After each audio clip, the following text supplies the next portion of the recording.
What's up, guys? What I have here is super match competition rules. I thought some of you might be interested in what the final product was because it's not exactly like what we talked about in the call, and some very, very interesting things in here which will absolutely have an effect on the match. So I'll kind of read it with you guys. General super matches are best of 6 format, so I'm assuming that this is for the league from this point forward. So all PR productions super matches. So they're going to go with best of 6, and if it's a 3-3, a 7th match will be used to determine the winner. There'll be a coin flip to determine who selects side for the first pull, but with Michael and I, it's actually already been set. We had the big rock, paper, scissors war about a year ago, and I've just been waiting to cash that in. So on our match, I'll be starting with my palm facing the referee. Competitors have 30 seconds to grip. If no grip is established, the match will go to the strap. Strap can be applied before the set grip if both competitors agree. So that's interesting. So you got 30 seconds to get your grip, and if you both want the strap, then you move to the strap. But if both competitors don't agree, I'm assuming at that point you carry on with the set grip, and that comes later. This is still general. At the start of the match, both competitors' shoulders shall not be less than a fist distance apart from the hand. Shall not be less than. Okay, so you just can't get, well, that's not a problem for Michael or I, because it's basically impossible for our arthritic elbows to get that close. But for a lot of guys, that means you just can't, you can't tuck right in on the go. That's fine. After each round, competitors will go to their corners where they will have 90 seconds to rest. So 90 seconds rest between rounds. Competitors will switch side of the table after each match. Great, that's real standard. Nothing shall be worn on either arm, hand, or wrist during competition unless agreed on by the head referee. So all pretty standard. Only chalk is permitted and can be applied to the elbow, hand, or wrist. Great. In the event of bleeding injury, a competitor must stop the bleeding to the referee's satisfaction. Band-aid or tape the size of a Band-aid on the wound is allowed, so I guess I'll have to get rid of my claws before I get there. Have to trim up. Any competitor exhibiting intoxication or otherwise may be disqualified from the competition. Well, luckily that's during the competition. Evan, you're not going to Dubai anytime soon. Rule 11, Rule General 11. In case of any equipment failure, the referee has the authority to stop the match anytime. The match will be restarted with all fouls that occurred prior to the stop remain in place for the restart. It's great. So that's probably sort of like what we saw with Jerry and Mike in the finals. So if the strap failed or something like that, buckle break, whatever. During any discrepancy, video review and or match stoppage, both competitors are to report their specific corners until the referee calls them back to the table. Any infraction of this rule can lead to a foul, loss, or disqualification. That's great, but what that rule tells me is that looks like they will have video review, which is awesome. It's great to have video review. Nobody wants to win on crap, right? Yeah, video review, awesome.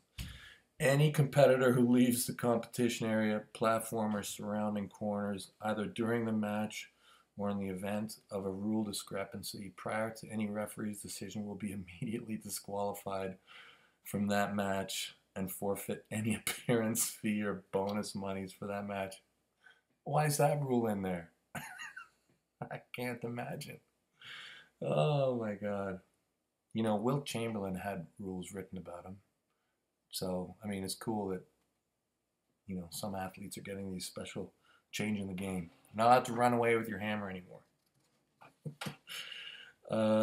14. All rules shall be interpreted by the head referee. Um, and, uh, and I really like that rule because, you know, a set of rules is only so good. But if you've got a really good referee who can kind of see through all the garbage, they're gonna make the call that kind of is up and above all the written stuff. And Bill Collins, everybody knows Bill Collins is super great. So I don't know if he's going to be their full-time ref. He'd be a good pick anyways. There's a lot of good refs out there, but a good ref should have the ability to, you know, just make the call regardless of what the rules are. I like that. Never stop arm wrestling unless the head referee stops the match. Another good rule. Yeah, you can't just stop and expect to have the match stop. It doesn't stop till the ref says stop. 16, competitors must always protect themselves from injury. And I like that rule as well because it doesn't talk about break arm foul so much. Basically, it's your responsibility to protect yourself from injury. Fouls. Okay, now we're into the good part. Okay, all fouls are counted. So when they say all fouls, that means running fouls, fouls before the match starts, stop fouls, which we'll get into. Fouls are infraction where position is gained. The match will be stopped. Okay, so this is different than what we were talking about beforehand leading up to the match. So that means if you do some giant hop or something where you gain an advantage, which really, I mean, you can argue that to death. I mean, most fouls you are gaining some kind of a position, but I guess referee's discretion, if it's considered to be a large foul, that's going to be a stop. So stop the match and restart. Running fouls are minor infractions where no position is gained.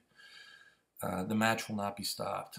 Once a running foul is called, that competitor must correct the foul immediately or they will continue to accrue fouls. So like you get blown off the side, if you don't put it back, he's probably going to give you one foul, tell you to get it back. If you don't, 2 fouls. And on your 3rd foul, you got yourself a loss. So that's tricky, deciding what's a running foul and what's a stop foul. Hey, that's why those refs get paid the big bucks. Tough stuff, tough stuff. Okay, so here we go. All of the below result in a foul. When closing your hand, and I'm going to guess when closing your hand on the command close your hand, you cover your opponent's thumb knuckle. Okay, so that's pretty standard. If you cover that guy, you get yourself a foul in the set. After the command, close your hands, and prior to go, any movement of the hand, wrist, arm. So, I'm guessing that including a false start, that's a difficult rule right there. I know it seems simple, but any movement of the hand, wrist, arm. I mean, you're being told close your hands. So I mean, obviously you are closing your hands. I mean, there's movement of the hand there, but I think that they're probably looking. I think that the way that this rule is probably going to be interpreted is anything that causes an overall change in position. I don't know. That'll be actually. I bet you that'll be a bit gray, to tell you the truth.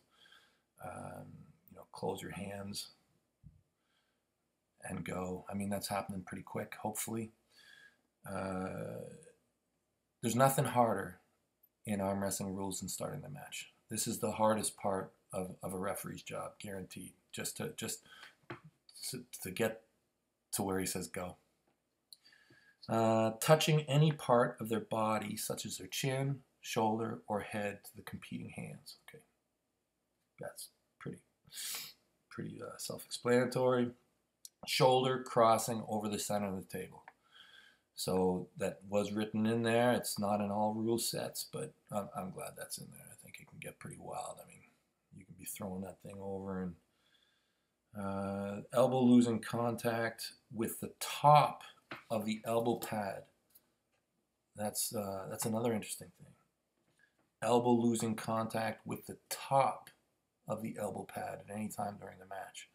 So if somehow you get that thing wedged on the side, for example, that might not be considered the top of the elbow foul, the top of the elbow pad. Here's my favorite. If one foot is not in contact with the floor during the match, I've never seen this called in my entire arm wrestling career. Nobody's ever looking at the feet. I don't know if it's even possible to tell if you're dancing around in one. To me, that's kind of a crazy rule, but I don't think it'll have any impact whatsoever. Referees aren't even looking there. Okay. If a competitor attempts to delay a match by not staying at the table. Okay, so that's good. So that means basically the time structure is going to be enforced. Losing contact with the peg with non-competing hand. That's also a foul. Intentionally pushing your opponent off the elbow pad. That's another really interesting rule to me, because it's so hard to say I was going for the pin or was I trying to blow him off the pad. So interesting rule. I can see that one might be a bit difficult to call depending on the circumstances. But okay, so you can't push a guy off the elbow pad. Competitors cannot drop the competing shoulder below the level of the elbow pad when in a neutral or on their losing side of the table. This can be determined when the humerus declines toward the shoulder dropping. Okay, so there you go. So if you're in a neutral position and that shoulder dips below parallel with the table, you're going to get a foul. Here's the most interesting of all the rules so far. Intentional slip will be deemed a foul. Wow. Okay, that's interesting. To me, this is the most interesting rule because WAL, Arm Wars, both of them have basically said all slips go to straps, which has been fine. It's been fine. It's definitely changed the game. Absolutely. So PR rules state intentional slip will be deemed a foul. And they go into that at the end. But very interesting. And poor sportsmanship may result in a foul. If the conduct continues, it can result in removal from event and or forfeit any of the placements and awards. So, no being a total dick. I don't know. I hope I don't catch one of those, but I won't be surprised. Grip. Okay, so grip, this is a bit standard here. Competitors must keep one, okay, this foot thing. Okay, so you got to keep one foot in contact with the floor. I have no idea what that's all about. If that's even an advantage, really. I've never thought about it too much. Maybe there's some ridiculous advantage when, I don't know, maybe that's to keep both so you don't stand on the table or something crazy. I don't know why it's in there. Competitors must keep non-pulling hand in contact with peg. Competitors must follow commands of the referee during the set. Competitors must set their elbow on the elbow pad, square the shoulders, and present an open hand. The angle of the competing arm must result in the fingers pointing at their opponent. It is all pretty standard stuff. The referee will center the hands on the table, webbing between the thumb and the index finger of the hand of each competitor will be level. Level. Okay, so that means probably going to start a bit low. Level. I mean they're the same, or does that mean they're parallel?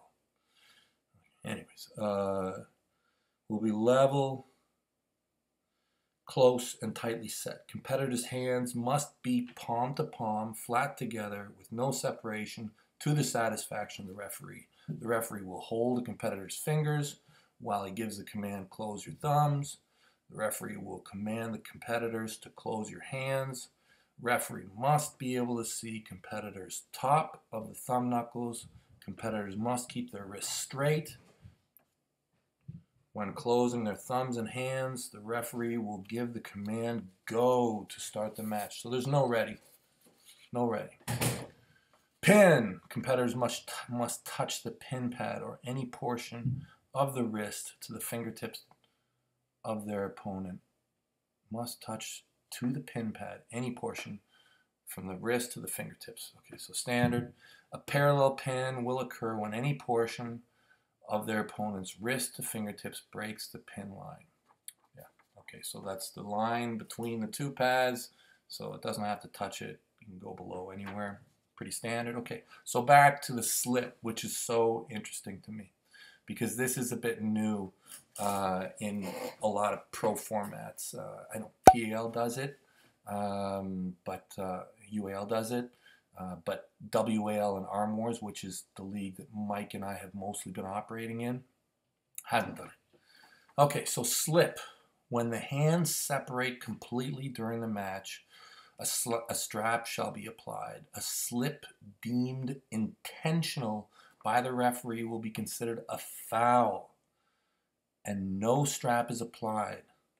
The foul will be called when a competitor lifts his fingers off the opponent's hand prior to a slippage. A competitor closes his fingers as to make a fist inside his opponent's hand. A competitor is in a flop wrist position and he pulls his fingers inside his opponent's hand, therefore is unable to hold his grip. Very interesting.